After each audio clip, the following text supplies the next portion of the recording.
The Great Hall was quiet. Thousands of aliens from hundreds of worlds sat in their seats, watching and waiting. The Galactic Assembly met only once every 10 cycles, and today was important. Today, they would discuss expansion into new territories. Ambassador Tolvek walked slowly to the center of the hall. He was very old now. His scaled skin, once bright green, had faded to pale gray. His eyes, still sharp, looked around the room at all the young faces. They did not know. They had not seen what he had seen. "You ask why the Rin Dominion does not expand into the Orion sector," he said. His voice was rough and tired. "You ask why we leave those stars empty, when they are rich with resources. I will tell you the truth today." He paused and took a deep breath. The memory still hurt. Even after 60 cycles. 60 cycles ago, we made first contact with a species called humans. A sound went through the crowd. Some laughed, others whispered to each other. Everyone had heard of humans. They were a young species from a small blue planet. They had only been traveling in space for a few hundred years. They were not important. Commander Belvos of the Kethran Empire stood up from his seat. He was huge, nearly 3 meters tall, with natural armor covering his body like plates of dark metal. His people were warriors. They had conquered 12 star systems. They feared nothing. "These soft creatures?" Belvos said loudly. "You speak of humans? They have no claws. They have no armor. They have no venom. Their bodies break easily. Their planet is barely a Class 4 world. Why should anyone fear them?" Tolvek looked at the young commander. He remembered being that confident once. He remembered thinking the same things. "We thought exactly as you do now," Tolvek said quietly. "We looked at their small bodies and their soft skin. We saw that they had no natural weapons. We laughed at them, just as you laugh now. And—" Belvos crossed his massive arms. "What happened? We sent 40 warships to claim their system. 40 of our finest vessels, with our best commanders and our strongest soldiers." The hall was very quiet now. Everyone was listening. "I was a young officer then," Tolvek continued. "I served on the flagship. I watched everything that happened." He paused, and his old eyes grew dark with memory. "I am the only survivor." The silence broke into chaos. Aliens shouted questions. Some demanded proof. Others called Tolvek a liar. 40 ships was a massive fleet. How could primitives destroy such power? Belvos laughed loudly over the noise. "Impossible. Your fleet was legendary. The Rin Armada was feared across the galaxy. You cannot expect us to believe that one small species destroyed it all." "Believe what you wish," Tolvek said. He was not angry. He was too old for anger now. "But I will tell you what I learned. I will give you the warning that I have carried for 60 cycles." He looked directly at Belvos. "Do not attack the humans." Belvos snorted. "Because they destroyed your old ships? Technology changes. Our weapons are better now. Our shields are stronger." It is not about weapons," Tolvek said. "It is not about shields or ships or soldiers. It is about what they are." "And what are they?" Tolvek was quiet for a moment. He seemed to be searching for the right words. "We are hunters," he finally said. "Most species in the galaxy are hunters. We chase prey. We catch it. We eat it. This is natural. This is normal." "Yes," Belvos agreed. "This is strength, but humans are different." Tolvek's voice dropped lower. "They do not hunt like us. They hunt like something else. Something older. Something more terrible." "Explain." "When we hunt, we chase our prey until we catch it, or until we grow tired. If the prey escapes, we find new prey. This is efficient. This makes sense." Tolvek shook his head slowly. "Humans do not do this. When humans hunt, they do not stop, ever. They will chase prey for days, for weeks, for months. They do not need to be faster. They do not need to be stronger. They simply need to be patient." The hall was very quiet now. On their home world, their ancestors would chase animals until those animals died from exhaustion. The prey would run and run, thinking it had escaped, But the human would keep coming. Always walking, always following, never stopping. The prey would collapse, too tired to move, and the human would be there. Tolvek looked around at the assembly. This is what they did to our fleet. We fought. We ran. We hid. We thought we had escaped many times, but they kept coming. Ship after ship, they hunted us down. They did not stop until every single vessel was destroyed. They found ships that had hidden in asteroid fields. They tracked ships that had fled to the outer system. They followed ships that had jumped to other stars. That is impossible, Belvos said, but his voice was less certain now. They followed us for 3 years, Tolvek said. 3 years.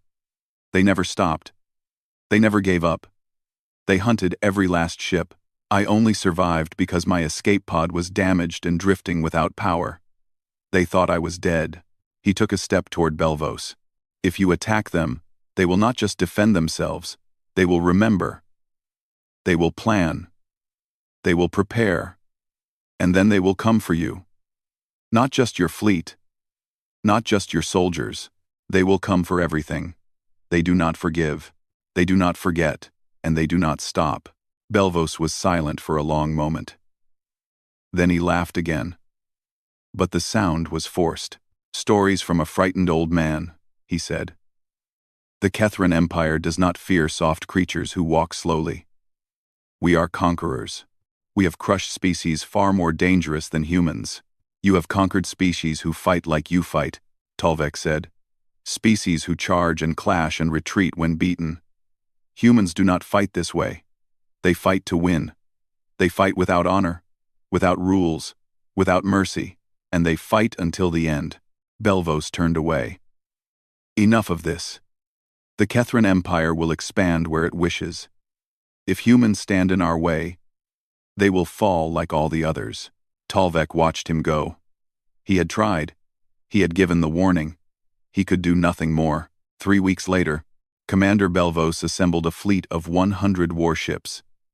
It was the largest Kethran battle group in 50 years. The ships were massive, each one bristling with weapons.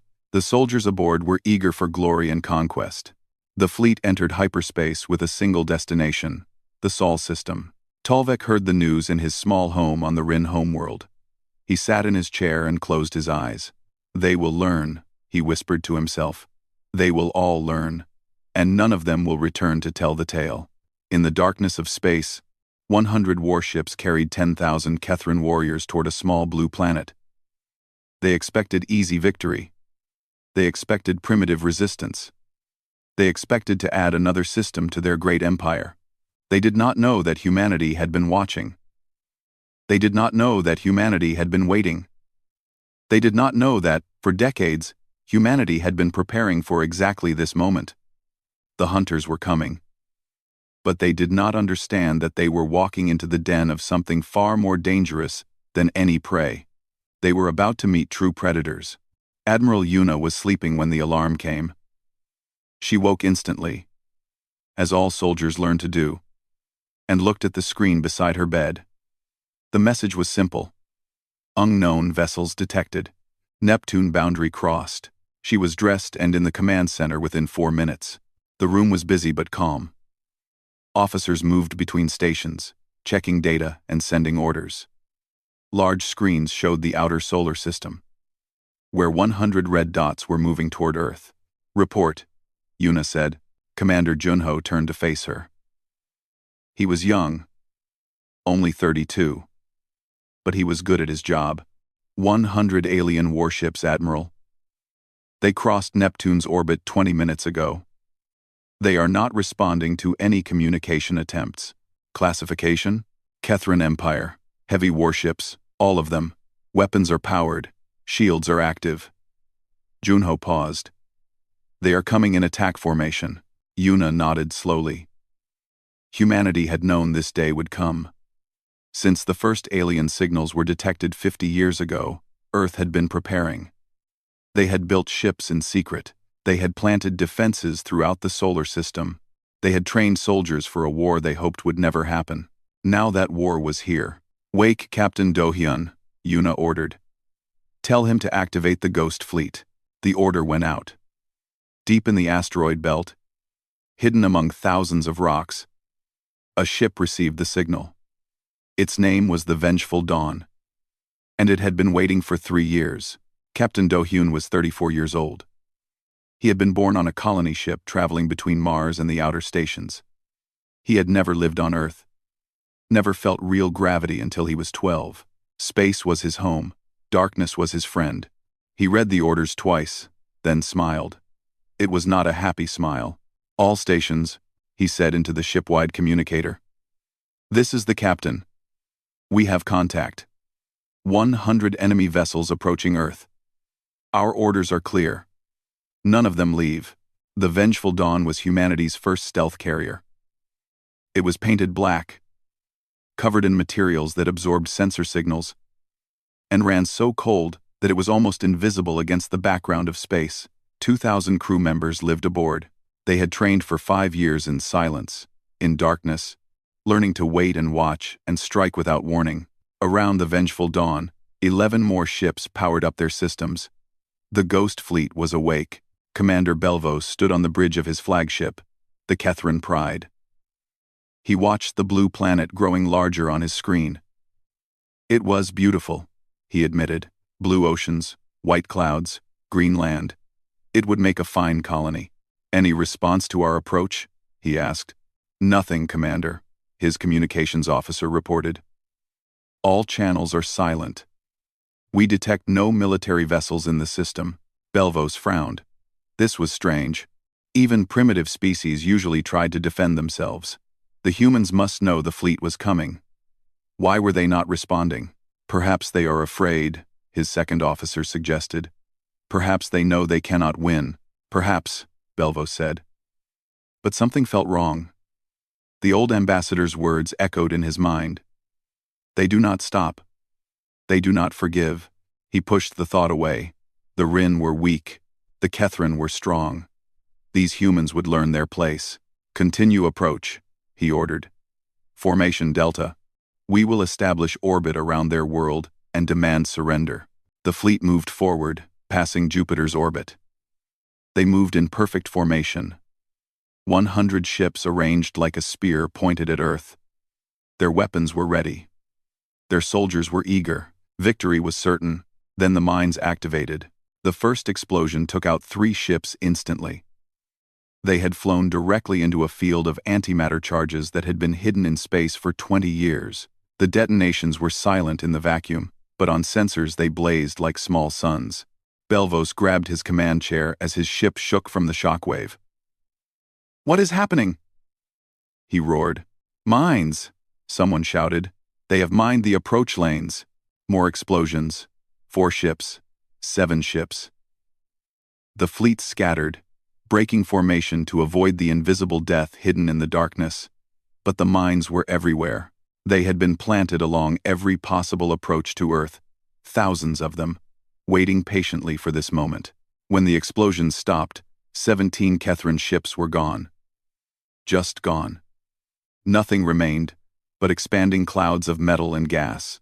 Belvos stared at his sensor screen. 17 ships. 3,000 warriors. Dead in seconds. "Regroup at Mars," he commanded. "All ships. Regroup at the Red Planet. Stay away from marked debris fields." The surviving 83 ships limped toward Mars. Their confidence shattered. They had expected primitive resistance. They had not expected this. Admiral Yuna watched the sensor data with satisfaction. The mines had done their job. But this was only the beginning. "The Ghost Fleet is in position," Junho reported. "Tell Do-hyun to begin," she said. In the shadow of Phobos, one of Mars's small moons, the Vengeful Dawn waited. Captain Do-hyun watched the Kethrin fleet gathering in orbit around the Red Planet.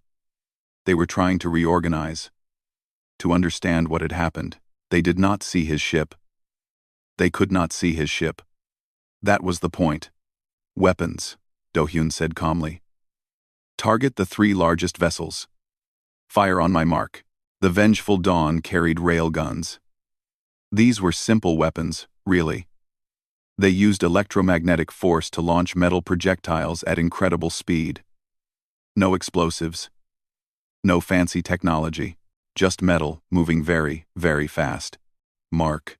The ship shuddered slightly as the railguns fired. The projectiles were small, barely larger than a human fist. But they traveled at 3% of the speed of light. At that velocity, kinetic energy became more destructive than any bomb. The first Kethran ship was hit before anyone knew an attack was coming. The projectile punched through its shields like they were not there, passed through the entire length of the ship, and exited the other side. The vessel broke apart in a spray of metal and fire. 2 more ships died in the next 3 seconds. Belvos watched in horror as his fleet died around him. Sensors showed nothing. No enemy ships. No weapon signatures. Just death, appearing from empty space. "Find them," he screamed. "They must be somewhere. Find them, and destroy them." But the human ships were ghosts. They fired from the shadows, then moved before return fire could find them. They attacked from impossible angles. They seemed to be everywhere, and nowhere. 9 more ships fell before Belvos finally understood. He could not win this fight. He could not even see his enemy. Every minute he stayed, more of his warriors died. "All ships," he commanded.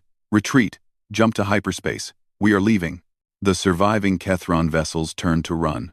They accelerated toward the outer system, where they could safely activate their hyperspace drives.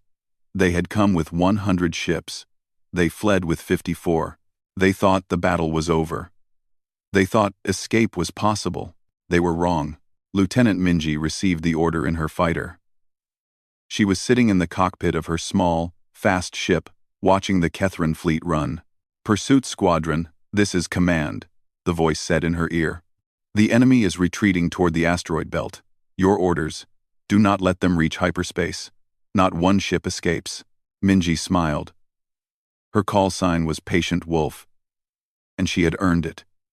She was 26 years old, small and quiet, with steady hands and cold eyes. She was the best pilot in the fleet. "Understood, command," she replied. "Pursuit Squadron, form up on me. We hunt tonight." 12 fighters launched from the Ghost Fleet's carriers. They were small and fast and invisible, designed for exactly this purpose. They spread out in a wide net, following the fleeing Kethran ships. Near Jupiter, the Kethran fleet passed through a field of satellites. They did not notice them. The satellites were old and inactive, floating among Jupiter's many moons like dead rocks. When the fleet was surrounded, the satellites activated.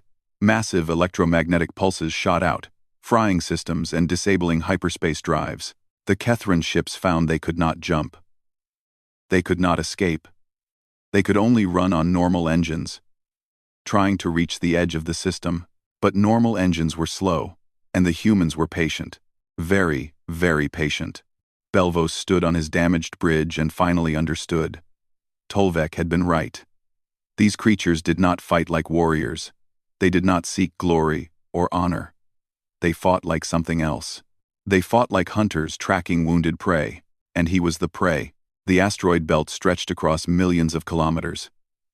Thousands of rocks, some small as houses and some large as mountains, floated in the darkness between Mars and Jupiter. It was the perfect place to hide. The surviving Kethran ships scattered into this field of stone. 43 vessels remained from the original 100. They were damaged, afraid, and desperate. Their hyperspace drives were destroyed by the human satellites. Their communications were jammed. They could not call for help. They could not escape. Commander Belvos ordered his fleet to power down and hide among the asteroids. Perhaps, he thought, the humans would lose them in this maze of rocks. Perhaps they could repair their drives and escape. Perhaps they could survive. He did not understand humans yet. Lieutenant Minji brought her fighter to a stop near a large asteroid. She powered down her engines and let her ship drift, watching her sensors carefully. Around her, the other pilots of Pursuit Squadron did the same. "They have scattered," her wingman Tesu reported. "I count 43 signatures moving into the belt. They are trying to hide." Minji nodded slowly. She was not worried. Hiding only delayed the inevitable. "We do not rush," she said calmly. "We map their positions. We watch their patterns. We learn their hiding places. And then we take them, one by one." Taesu had flown with Minji for 4 years. He knew her methods. She never attacked in anger. She never chased in panic. She studied her prey, like a scientist studying an experiment. And she never, ever let them escape. "Understood," he said. "What about their communications? If they repair their systems, they might call for reinforcements." "The jamming satellites are active throughout the belt," Minji replied. "Nothing leaves this system.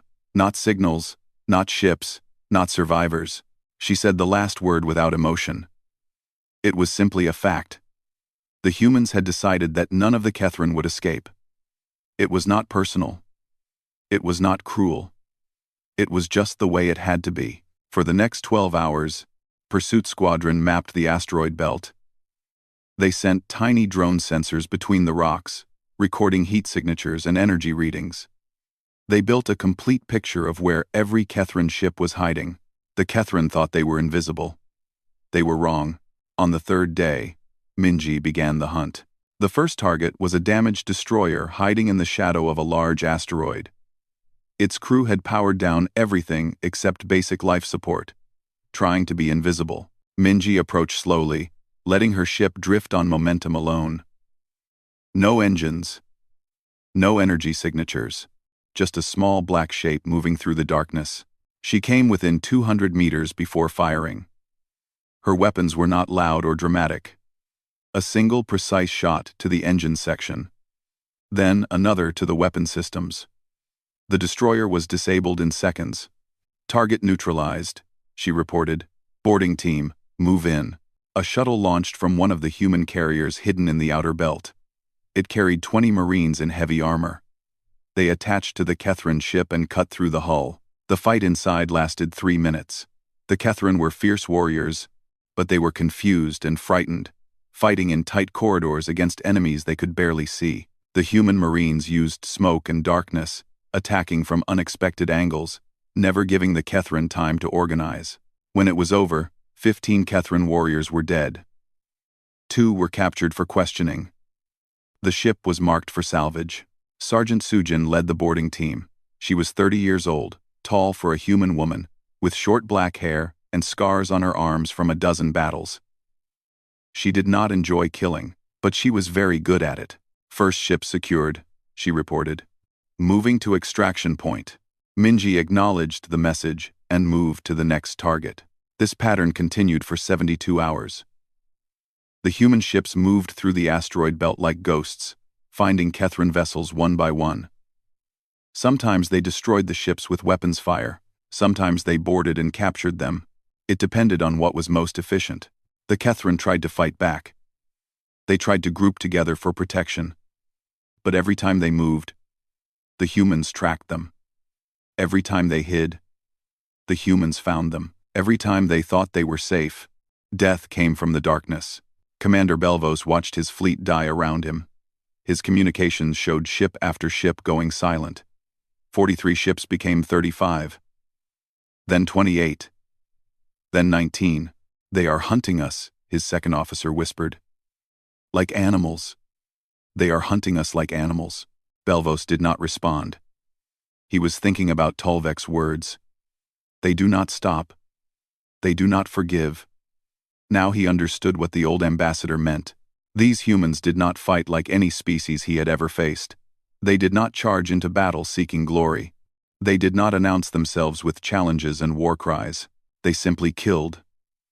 Quietly. Efficiently. Without mercy. On the 5th day, Belvos made a decision. He gathered his 7 remaining ships and ordered them to make a run for the edge of the system. Their hyperspace drives were still damaged, but perhaps they could get far enough to make repairs. Perhaps they could escape. The 7 ships accelerated out of the asteroid belt, engines burning at maximum power. They headed toward the darkness beyond Neptune, where human defenses were thinner. Minji watched them go. She did not try to stop them immediately. "Wounded prey always makes mistakes," she told Taesu. Let them run. Let them hope. Then, we take that hope away. The Kethrin ships flew for 6 hours. They passed Jupiter. They passed Saturn. The human pursuit seemed to fall behind. Hope began to grow in Kethrin hearts. Then the second wave of EMP satellites activated. These had been placed in the outer system 50 years ago, when humans first detected alien signals. They were old, patient, waiting for exactly this moment. They fired as one, and the fleeing Kethrin ships lost power completely. Dead in space. Helpless. Waiting. Minji's squadron caught up 3 hours later. They circled the drifting ships like wolves circling fallen prey. This is Lieutenant Minji of the United Earth Defense Force. She broadcast on all frequencies. Your ships are disabled. Your fleet is destroyed. You have 2 choices. Surrender and be taken prisoner, or die in the darkness. Quote, most of the ships surrendered. Their crews were tired and terrified. They had watched friends die for 5 days. They had no fight left, but Belvos refused. His flagship, the Kethrin Pride, was the last ship still resisting. The commander stood on his dark bridge, surrounded by the last of his warriors. His ship had no power, no weapons, no hope. I am Belvos of the Kethrin Empire, he broadcast back. I do not surrender to prey. Minji considered this for a moment. Then she gave the order. Boarding team, you are clear to engage. Sergeant Sujin's shuttle attached to the Kethrin Pride at hour 89 of the hunt. Her team cut through the hull and entered the darkness inside. The ship had no light, no gravity, no atmosphere except in sealed sections. Sujin's Marines moved through the corridors with night vision gear, their movements careful and precise. They had done this many times before. The Kethrin fought hard. They were warriors, and they would not die easily. But they were fighting blind against enemies who could see. They were fighting in silence against enemies who communicated perfectly. They were fighting alone against enemies who worked as one.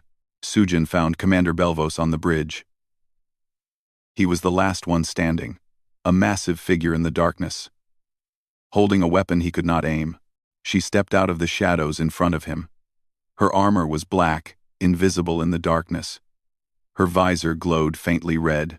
You were warned, she said simply. Belvos tried to raise his weapon. Sujin was faster. She pressed a plasma charge to his chest before he could move. The commander's last thought was of Tolvek's words. They do not stop. He had learned the truth too late. On the bridge of the Vengeful Dawn, Captain Dohyun received the final report. All 100 Kethrin ships accounted for. 87 destroyed. 13 captured. 0 enemy survivors, except prisoners. Human casualties, 47 dead. Each name recorded, each family to be notified. Dohyun closed his eyes for a moment. The war was won, but more would come. There was always more. Send message to Admiral Yuna, he ordered. Tell her the hunt is complete. Admiral Yuna stood at the observation window of Earth Station 1. Below her, the blue planet turned slowly, beautiful and peaceful. Looking at it now, no one would know that a war had just been fought. No one would see the blood that had been spilled in the darkness between worlds. She held a datapad in her hands. On it was a list of 47 names, human names, soldiers who had died defending their home. She read each name slowly, memorizing them. Private Kim Jisoo, Lieutenant Park Yoonji, Sergeant Lee Byung-hee. These were her people. They had given their lives because she had given the order. This was the weight of command. This was the price of victory. Commander Junho approached quietly. Admiral, the final reports are in. Yuna did not turn from the window. Tell me, 100 enemy vessels entered our system. All have been accounted for. 87 destroyed. 13 captured. We recovered significant intelligence from the captured ships and prisoners. And our losses? 47 dead, 112 wounded, 3 ships damaged, none destroyed. Yuna nodded slowly. By military standards, this was an overwhelming victory. 100 enemy ships against 3 damaged allies. 47 dead against thousands of enemy casualties. Any commander in history would call this a triumph.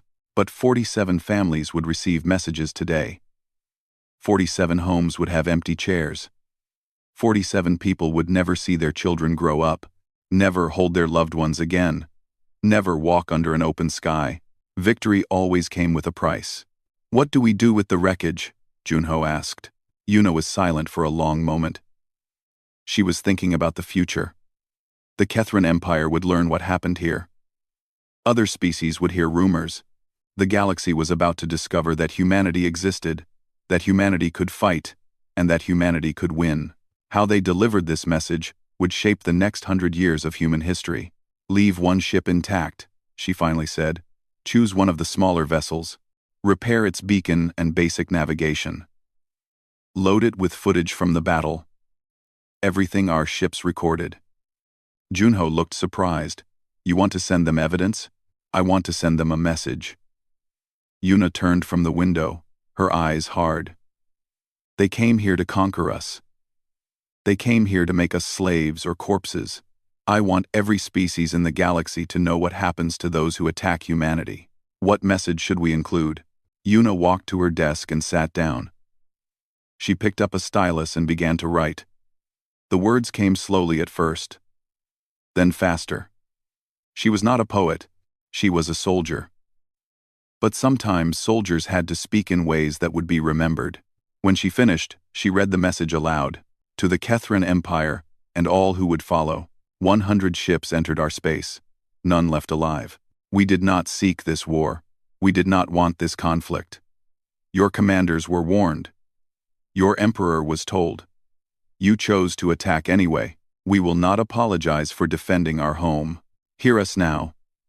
And remember these words. We are humanity. We are small. We are soft. We have no claws, no armor, no venom. By your standards, we are weak, but we are patient. We are clever. And we never, ever stop. Attack us again, and we will not stop at defense. We will find your worlds. We will learn your names. We will come for you in the darkness between stars. And we will teach your children's children to fear the night. This is not a threat. This is a promise. We offer peace to those who want peace. We offer trade to those who want trade. We offer friendship to those who respect us. But to those who seek to harm us, we offer only this. Remember what happened here.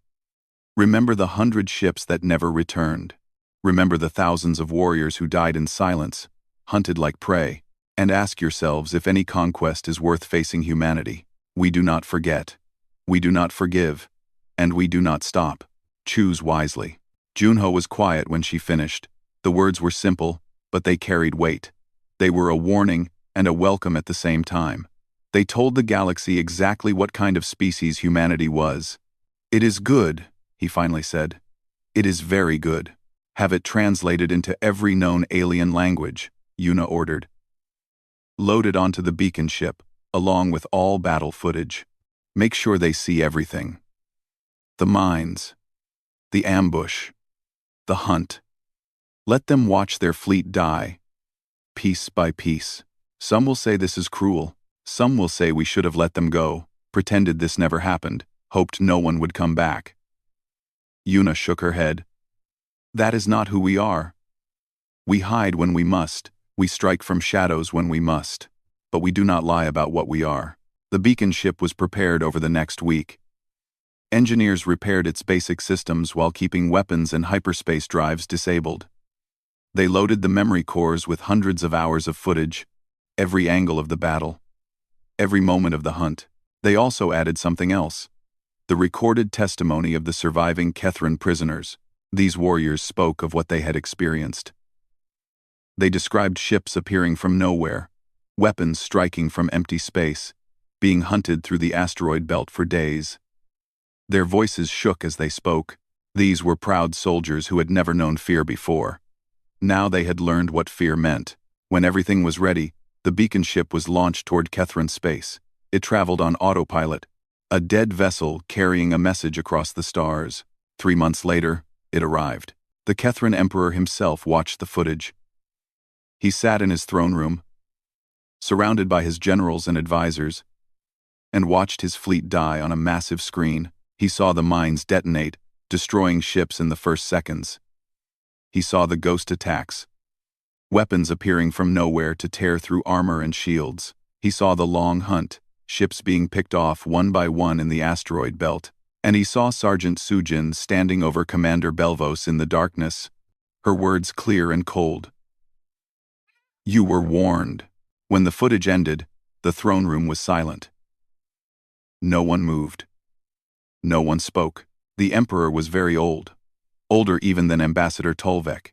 He had ruled for 200 years, had seen dozens of species rise and fall, had conquered more worlds than he could remember, but he had never seen anything like this.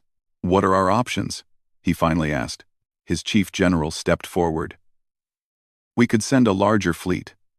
500 ships, perhaps 1,000. Overwhelm them with numbers. Overwhelm them. Overwhelm them.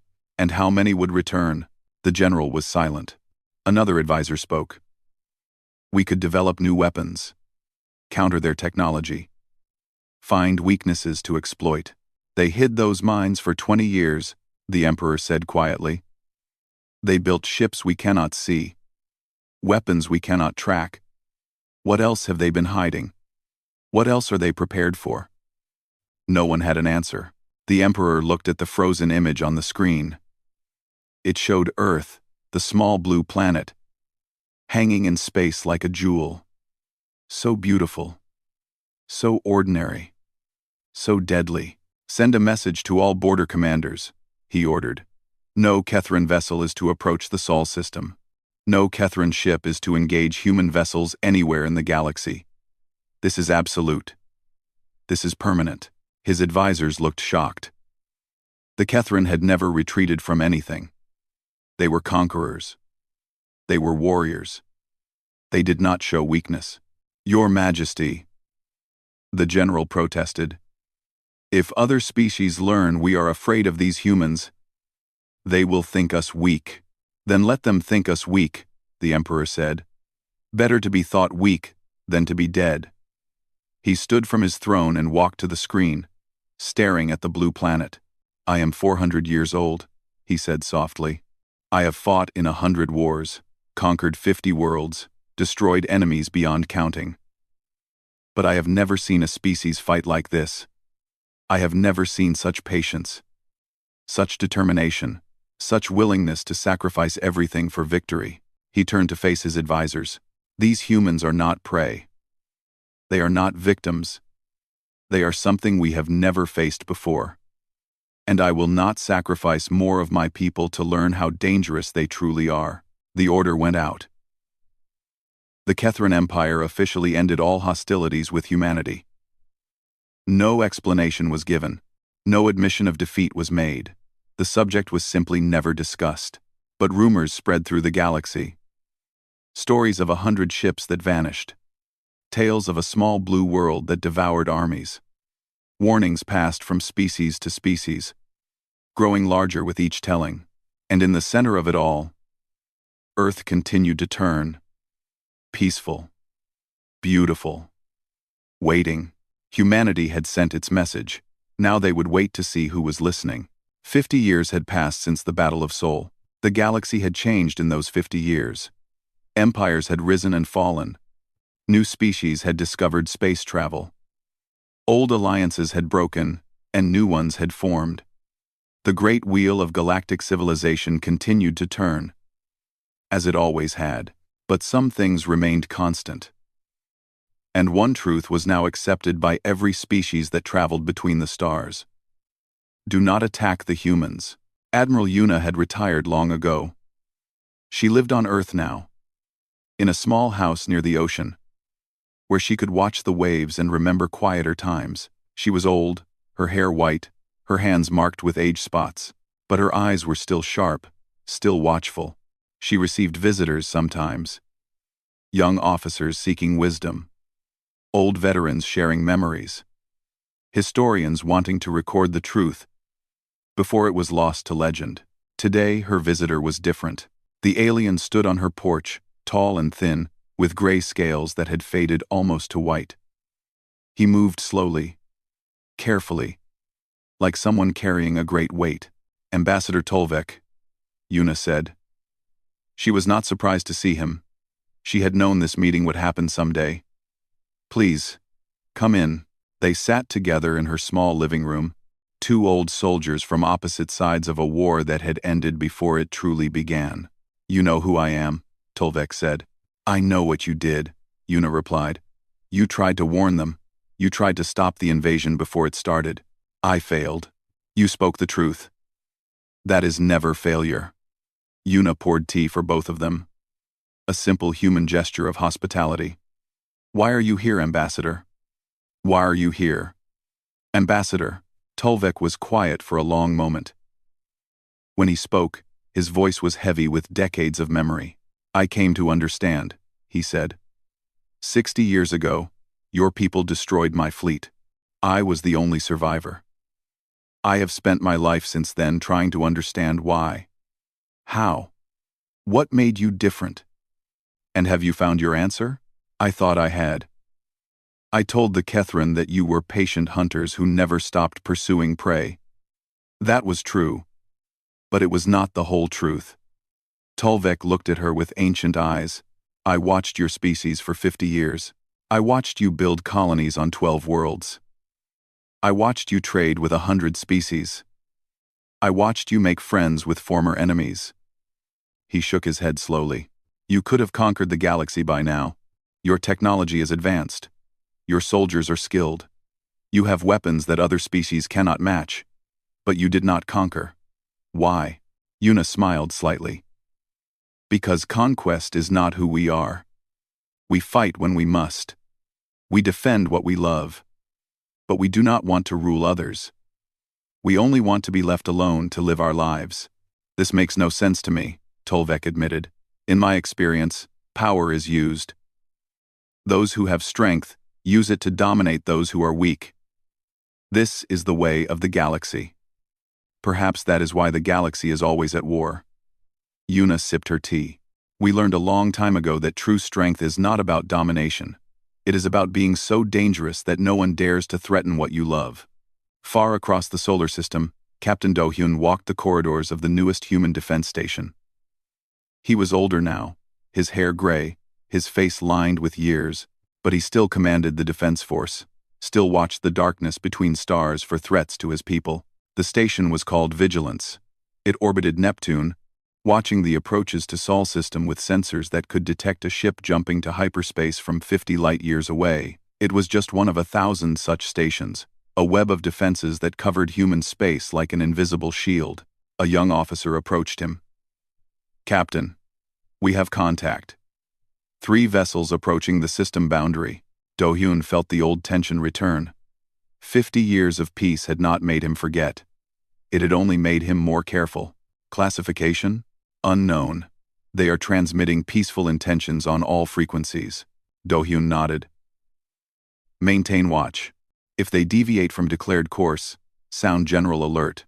The officer hesitated. Sir, do you think anyone will ever attack us again? It has been so long. Someone always thinks they can succeed where others failed, Do-hyun said quietly. Someone always believes the stories are exaggerated, that humans are not truly dangerous. And when they come, we must be ready. But the stories are true. Yes. Do-hyun looked out at the stars. The stories are true. And that is why we must never stop being ready. Do-hyun looked together. On Mars, in the great military academy that trained human soldiers, Minji stood before a class of young cadets. Her call sign was still Patient Wolf, though she had not flown a fighter in 20 years. Now she taught others what she knew. You have all heard the stories, she told them. You know about the Battle of Seoul. You know that humanity won against impossible odds. But, do you know why we won? A young cadet raised her hand. Because we were prepared, Commander. Yes, we were prepared. Minji walked among the rows of students. But many species prepare for war. Many species build weapons and train soldiers. Why did we succeed where others would have failed? Another cadet spoke. Because we never gave up. Closer. Minji stopped at the front of the room. We won because we understood something that most species do not. War is not about glory. It is not about honor. It is not about proving strength. War is about one thing only: protecting what you love. She pointed to a screen showing Earth, beautiful and blue. That is what we fight for. Not territory. Not resources. Not pride. We fight for our home, our families, our future. And when you fight for something you truly love, you become something that cannot be stopped. The cadets listened in silence. These were the children of the Battle of Seoul, born in a galaxy that feared and respected humanity. They had never known war. They had only known the peace that came after. But they would learn. They would be ready. Because humanity never forgot that peace was not given. It was earned. Every day. By being too dangerous to attack. In the Great Galactic Assembly Hall, 50 years after Tolvec had given his warning, a new session was about to begin. The hall was crowded with representatives from 1,000 species. Some had been traveling between stars for millions of years. Others were young, just beginning to explore the galaxy. At the center of the hall, a small figure walked to the speaking platform. She was human, barely reaching the chest of most aliens present. Her name was Ha Young, and she was humanity's new ambassador to the galaxy. She looked around at the assembled species. Some watched with curiosity. Some watched with fear. Some watched with respect. A few, from younger and more ambitious civilizations, watched with barely hidden contempt. Ha Young smiled warmly at all of them. Honored representatives, she began. Humanity seeks only peace. We have no interest in your territories, your resources, your conflicts. We wish to trade, to learn, to share knowledge. We ask only to be treated with the same respect we show to others. A delegate from a minor empire stood. His species had been expanding aggressively in recent years, claiming world after world. They had no memory of the Battle of Seoul. They had only heard stories, which they dismissed as exaggeration. And if we refuse this respect, he asked loudly, what then? Small one? Will you lecture us about peace while hiding behind your weapons? The hall fell silent. All eyes turned to Ha Young. Her smile did not waver. But something changed in her eyes. Something old and cold looked out from that warm expression. I would advise you to speak with the Kethran Empire before making such decisions, she said pleasantly. They could tell you about the consequences of disrespecting humanity. The Kethran are cowards, the delegate spat. They speak of events that happened before my grandfather was born. Old stories meant to frighten children. Ha Young tilted her head slightly. You are welcome to test whether the stories are true. Many have tried. She paused. None have succeeded. Perhaps you simply have not faced a real enemy. Perhaps. Ha Young's smile grew slightly wider, though her eyes remained cold. Or perhaps you should ask yourself a question. In 50 years, not a single species has attacked human space. Not one. The greatest empires in the galaxy avoid our borders. The most aggressive species speak softly in our presence. She spread her hands. Why do you think that is? Are they all cowards? Are they all fools? Or do they know something you do not? The delegate had no answer. He sat down slowly, his face troubled. Ha Young looked around the hall, meeting eyes with representatives from dozens of species. Humanity offers friendship to those who want friendship. We offer trade to those who want trade. We offer peace to all who are willing to live peacefully beside us. Her voice hardened slightly.